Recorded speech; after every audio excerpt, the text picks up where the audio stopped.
Hey guys, আমি রিয়া চলে এসেছি আবারও একটা নতুন ব্লগ নিয়ে। আগের দিন তো তোমরা দেখলে ভাস্কো দা গামা স্টেশন থেকে আমরা হোটেলের জন্য গাড়িতে উঠে পড়েছিলাম। তারপর গোয়ার সুন্দর ভিউ দেখতে দেখতে আমরা এগিয়ে চললাম হোটেলের উদ্দেশ্যে। ভাস্কো দা গামা স্টেশন থেকে আমাদের হোটেলের ডিস্টেন্সটা বেশ ভালোই ছিল, আর এইদিকে ট্রেনও টাইমের থেকে প্রায় ঘন্টাখানেক মতো লেট ছিল, তাই সন্ধ্যা হয়ে আসছে। তারপর প্রায় 1 ঘন্টা পর আমরা এসে পৌঁছলাম আমাদের হোটেল রয়্যাল নির্ভানা রিসর্টে। হোটেলটা বিচ থেকে একটু দূরে ছিল বলে মনটা যেন কেমন কেমন লাগছিল, কিন্তু হোটেলে ঢোকার পর হোটেলের ভিউটা এতটাই ভালো লাগলো যে বিচের পাশে না থাকার আক্ষেপটা একদমই রইল না। সুন্দর করে সাজানো রয়েছে চারিদিকটা।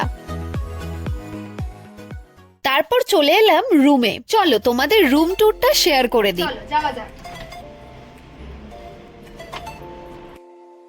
লেফটে রয়েছে ওয়াশরুম, এদিকে বেসিন, আয়না, বেশ বড়ই একটা ওয়াশরুম। চলো তাহলে তো এই হচ্ছে রুম। একটা বড় উইন্ডো, এদিকে রয়েছে একটা টিভি, একটা আয়না,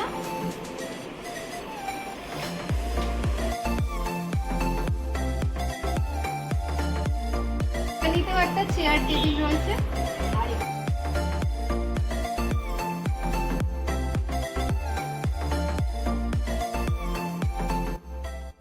এই ছিল আজকে রুম ট্যুর। চলো আমরা ফ্রেশ হয়ে নিই, তারপরে খেতে হবে, অনেকক্ষণ খাওয়া দাওয়াও হয়নি, একটু পরে দেখা হচ্ছে।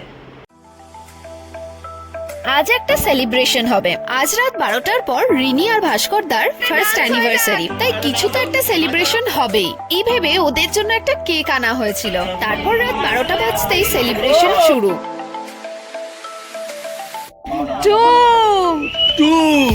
আজকে আমি ভিডিওটা এখানেই শেষ করছি। টানা 2 দিন জার্নি করার পর অনেকটা টায়ার্ড রয়েছি, এইবার একটু ঘুমোতে হবে। দেখা হবে আবারও একটা নতুন ব্লগের সাথে। ভিডিওটা এতদূর দেখে থাকলে একটা লাইক করে দিও, আর চ্যানেলে নতুন হলে একটু সাবস্ক্রাইব করে দিও। টাটা।